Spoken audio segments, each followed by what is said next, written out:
আসসালামু আলাইকুম। ২০২৬ বিশ্বকাপটা ঘনিয়ে আসতেছে আর বিশ্বকাপকে কেন্দ্র করে বড়, বড় যে জাতীয় টিমগুলা রয়েছে তারা অলরেডি তাদের স্কোয়াডটা ঘোষণা করে দিয়েছে। একমাত্র আর্জেন্টিনা বাদে বাকি যে টিমগুলা রয়েছে যে টিমগুলা বিশ্বকাপ জিততে পারে এরা মোটামুটি তাদের দলটা ঘোষণা করে দিয়েছে। যেইখানে আমরা কিন্তু দেখতে পেয়েছি পর্তুগাল, ফ্রান্স, স্পেন, জার্মানি, ব্রাজিলের মতো টিমগুলা তাদের স্কোয়াড ঘোষণা করে দিয়েছে। এখন এই যে স্কোয়াড ঘোষণা করেছে এই স্কোয়াড অনুযায়ী কোন টিমটা এখন সবচাইতে বেশি এগিয়ে আছে বিশ্বকাপ জয়ের জন্য? আর ব্রাজিল যে স্কোয়াডটা ঘোষণা করেছে এই স্কোয়াড নিয়ে বাকি যে বড় বড় টিমগুলা রয়েছে এদেরকে টক্কর দিতে পারবে কিনা? আপনারা যে জিনিসটা বোঝাতে চাইতেছেন সেটা হচ্ছে ওই স্কোয়াডের অনুযায়ী ব্রাজিল কতটা ফেভারিট বিশ্বকাপে সেই বিষয়টা জানতে চেয়েছিলেন, তাই আজকের এই ভিডিওতে সেই বিষয়টা নিয়ে কথা বলার ট্রাই করব। বিশ্বকাপে ব্রাজিল কতটা ফেভারিট? দেখুন, এখনো পর্যন্ত আমি যে স্কোয়াড গুলা দেখেছি পর্তুগাল, ফ্রান্স, স্পেন, ইংল্যান্ড, তারপর হচ্ছে ব্রাজিল, এই যে টিমগুলা রয়েছে এদের যে স্কোয়াড ঘোষণা করা হয়েছে এই স্কোয়াড অফ ডেথ দেখে আমার কাছে যে জিনিসটা মনে হয়েছে এখনো পর্যন্ত পর্তুগাল একমাত্র স্কোয়াড যারা এবারের বিশ্বকাপে সবচাইতে স্কোয়াড অফ ডেথের দিক থেকে চিন্তা করলে সবচাইতে বেশি এগিয়ে আছে। ওদের ফাইনাল থার্ড বলেন, ওদের মিডফিল্ড বলেন, ওদের ডিফেন্স বলেন, সব জায়গাগুলা থেকে বিবেচনা করে আমার কাছে মনে হয় যে এখনো পর্যন্ত পর্তুগাল ২০২৬ বিশ্বকাপের জন্য স্কোয়াড অফ ডেথের জায়গাটাতে সবচাইতে বেশি এগিয়ে আছে। সো এখন আপনারা বলতে পারেন ফ্রান্সের মতো টিমকে বাদ দিয়ে আপনি পর্তুগালের কথা কেন বললেন? স্পেনের মতো টিমকে বাদ দিয়ে আপনি পর্তুগালের কথা কেন বলেন? দেখুন, প্রত্যেকটা স্কোয়াডে আপনি ব্রাজিল বলেন, আর্জেন্টিনা বলেন, তারপর ফ্রান্স বলেন, স্পেন বলেন, সবার জায়গাতেই কিন্তু মোটামুটি কিছু না কিছু খুঁত রয়েছে, অবশ্যই রয়েছে। কিন্তু পর্তুগাল এমন একটা টিম, আমি যে এখনো পর্যন্ত যে জিনিসটা দেখলাম, ওদের মিডফিল্ড বলেন, ফাইনাল থার্ড বলেন, ডিফেন্স বলেন, সব জায়গায় ভাই ওদের অপশনের অভাব নেই। আমি যদি বিশেষ করে যদি ডিফেন্সের কথা বলি তাহলে তো হ্যাঁ, ওদের যে ফুল ব্যাক, বিশ্বমানের ফুল ব্যাক, নুনো মেন্ডেস, তারপর হচ্ছে ক্যানসেলো, বিশ্বমানের মিডফিল্ডার, ডিফেন্সে রুবেন দিয়াজ আছে, আরো কিছু কিছু ফুটবল নাম মনে আসতেছে না ভাই। আচ্ছা, সরি টু সে, যে নাম মনে আসতেছে না।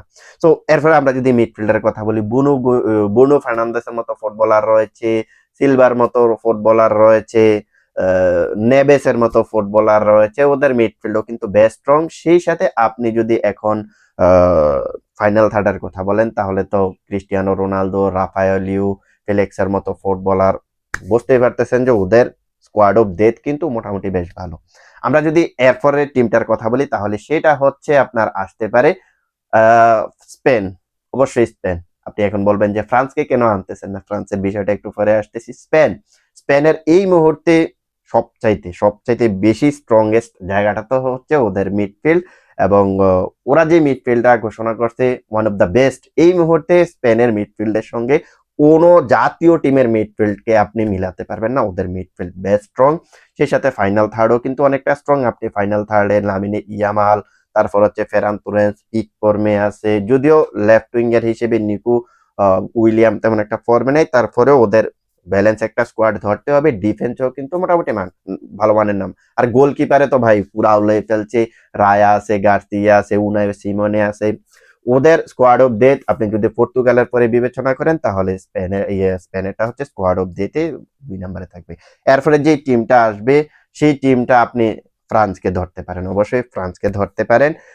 ফ্রান্সের সবচাইতে স্ট্রংগেস্ট জায়গাটা হচ্ছে ফ্রান্সের ফাইনাল থার্ড। আপনি যদি ফাইনাল থার্ডে দেখেন তাহলে ওদের এমন কিছু ফুটবলার আছে যে ফুটবলার গুলাকে আসলে ডিপেন্ড করা খুব tough. Kylian Mbappe, Osman Dembélé, এরপরে হচ্ছে আপনার আহ চেরকির মতো ফুটবলার রয়েছে, সেই সাথে ওলিসে তো আছে, জাস্ট আগুন।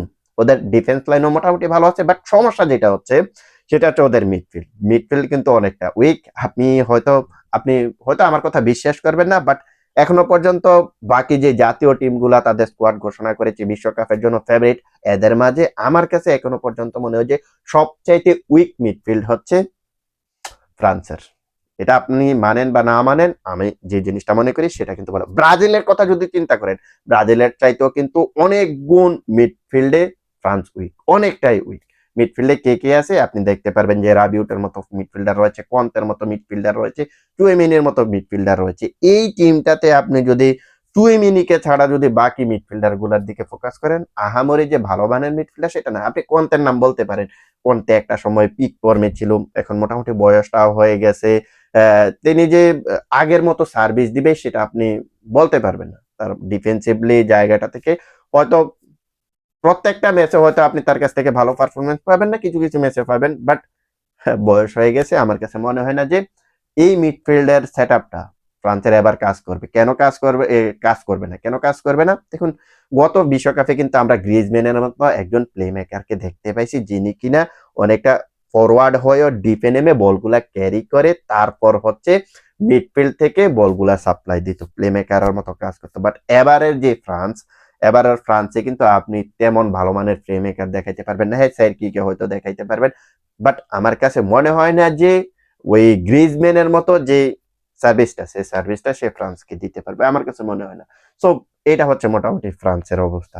আমরা যদি এখন ব্রাজিলের কথা বলি, তাহলে ব্রাজিল ফাইনাল থার্ডে, বেস্ট স্ট্রং রাইট উইং এ রাফিনহা, তারপর হচ্ছে লুইস হেনরিকের মতো ফুটবলার রয়েছে, লেফট উইং এ ভিনিসিয়াস জুনিয়রের মতো ফুটবলার রয়েছে, সেন্টার ফরওয়ার্ডে ইগোর থিয়াগোর মতন একজন ফুটবলার উঠে এসেছে। ব্রাজিলের ফাইনাল থার্ড বেশ স্ট্রং, বাট ব্রাজিল সবচাইতে বেশি বেনিফিট যে জায়গাটাতে পাবে সেটা হচ্ছে আপনার ওই যে ফলস নাইনের জায়গাটাতে ব্রাজিল সবচাইতে বেশি বেনিফিট পাবে, প্লে মেকারের জায়গাটাতে। এই জায়গাটাতে ব্রাজিল সবচাইতে বেশি বেনিফিট পাবে, কারণ নেইমার জুনিয়র এই টিমটাতে আছে। নেইমার জুনিয়র যখন স্টার্টিং 11-এ থাকবে, তখন বুঝতে পারবেন যে ব্রাজিল আসলে কতটা ভয়ঙ্কর, আপনি বুঝতে পারবেন। সো এই যে ব্রাজিলের এই জায়গাটাতে যদি আপনি আদার্স গুলাকে যদি মিলান, আর্জেন্টিনাকে বাদ দেন, আর্জেন্টিনার স্কোয়াডটা নিয়ে একটু পরে কথা বলবো। বাকি যে টিমগুলার কথা বলেছি, আমি এইখানে পর্তুগালের কথা বলেছি, স্পেনের কথা বলেছি, ফ্রান্সের কথা বলেছি, এদের হাতে কিন্তু নেইমার জুনিয়রের মতো একজন প্লে মেকার নাই, যার কারণে এই জায়গাটাতে বাকি টিমগুলা কিন্তু বকবে, আর ব্রাজিল এই জায়গাটাতে অনেকটা বেনিফিট পাবে। সো বুঝতেই পারতেছেন যে ব্রাজিলের mid final third best strong. আপনি যদি মিডফিল্ডের কথা চিন্তা করেন, তাহলে বনু গুইমারেস এবং যদি ক্যাসেমিরো স্টার্ট করে, তাহলে বুঝতে পারতেছেন যে নেইমারের সঙ্গে এই তিনটা ফুটবলারের কানেক্ট কেমন হবে, বুঝতে পারতেছেন ভাই। আমি যদি এখন বলি ব্রাজিলের যে মিডফিল্ড সেটআপটা, বিশ্বকাপের যে মিডফিল্ড সেটআপটা, সেই মিডফিল্ডের সেটআপটা বড় বড় জাতীয় টিমের যে মিডফিল্ড গুলা রয়েছে এদের কাতারে থাকবে, আপনি কি এই জিনিসটা বিশ্বাস করবেন? হয়তো বিশ্বাস করতেও পারেন, নাও করতে পারেন। এখন আমি যদি বলি যে ফ্রান্সের চাইতেও ব্রাজিল এগিয়ে থাকবে মিডফিল্ডে, এটা কি আপনি বিশ্বাস করবেন? অবশ্যই বিশ্বাস করেন, না করেন সেটা আপনার ব্যক্তিগত মতামত।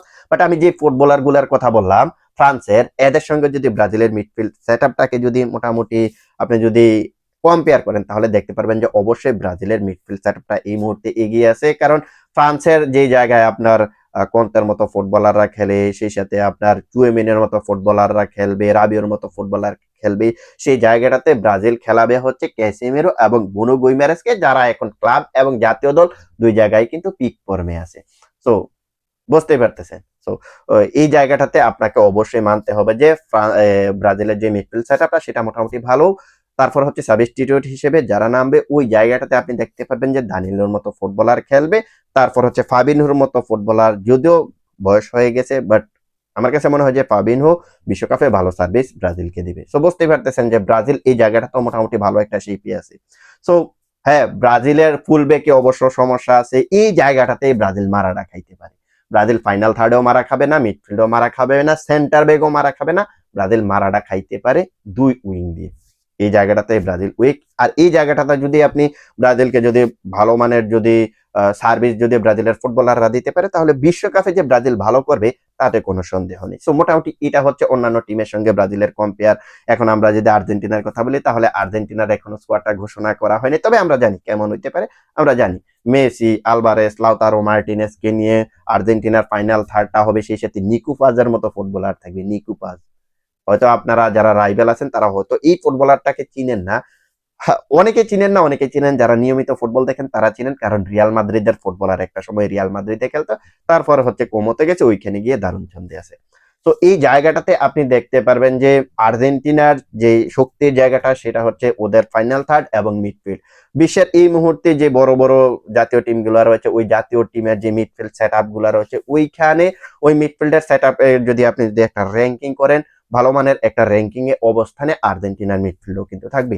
কেউ কেউ আর্জেন্টিনার মিডফিল্ডকে আপনার 2-এ রাখবে, কেউ 3-এ রাখবে, কেউ 4-এ রাখবে, বাট ঘুরিয়ে ফিরিয়ে যে ওরা ওদের মিডফিল্ড সেটআপটা যে ভালো একটা অপশনে থাকবে, ভালো একটা রেটিং এ যে থাকবে, সেটা তো অবশ্যই বলা যায়। সো আর্জেন্টিনারও মেইন সমস্যা হচ্ছে ওদের ডিফেন্স নিয়ে, ওদের ফুলব্যাকের সমস্যা রয়েছে, দুই ফুলব্যাকের সমস্যা রয়েছে।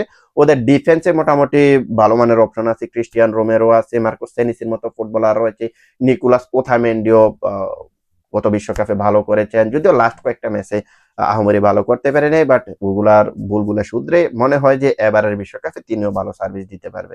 লিজান্দ্রো মার্টিনেজ আছে, লিজান্দ্রো মার্টিনেজ ওর কথা তো ভুলেই গেছিলাম।